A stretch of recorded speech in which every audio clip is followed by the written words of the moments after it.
ফরিদপুর ছাত্র জনতার উদ্যোগে বিক্ষোভ মিছিল ও মানববন্ধন অনুষ্ঠিত হয়েছে। আজ রবিবার বেলা 12টার দিকে কোর্ট চত্বরের সামনে কর্মসূচি পালিত হয়। 24 গণ অভ্যুত্থানে ছাত্র জনতার উপর হামলার নেতৃত্ব দানকারী ও পুলিশের ক্রসফায়ারের তালিকাভুক্ত আসামি গোলাম মোহাম্মদ নাসিরের ফাঁসির দাবিতে এই কর্মসূচি হয়। মানববন্ধন শেষে জেলা প্রশাসকের কাছে একটি স্মারকলিপি দেওয়া হয়। এতে 8 দফা দাবি জানানো হয়, যার মধ্যে রয়েছে দ্রুত বিচার, অবৈধ সম্পদ বাজেয়াপ্ত, দুর্নীতির টাকা রাষ্ট্রের কোষাগারে ফেরত আনা এবং কারাগারে থেকেও যেন সে কোনো সুযোগ সুবিধা ভোগ করতে না পারে।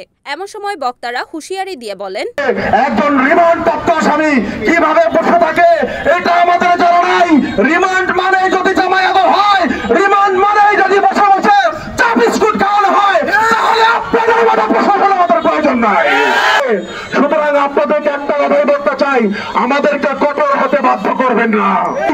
আপনাদের হুঁশিয়ারি করে বলতে চাই, যদি না পারেন এই সন্ত্রাসীদের বিচার করতে, পবিত্র তিয়ার আর অপবিত্র করবেন না।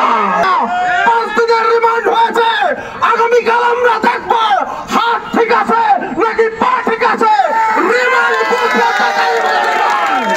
বিগত সময় দেখেছি যখন বিএনপি মিছিলের জন্য প্রস্তুতি নিয়েছে, বিগত সময় আমরা দেখেছি যখন জামাত প্রস্তুতি নিয়েছে, আপনারা কোন বিএনপির নেতাকে, কোন জামাতের নেতাকে, কোন অন্যান্য রাজনৈতিক সংগঠনের নেতাকে ঘরে পর্যন্ত থাকতে দেন নাই।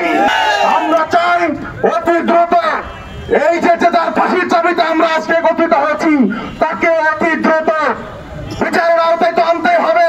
2 বছর আগে ওই বাবু কষা হিরু কাশেমের সাথে সন্ত্রাস করছে, এই জাহাঙ্গীর আলমগীরের সাথে মারামারি করছে। ওই report Shariful Islam, NAN TV, Faridpur.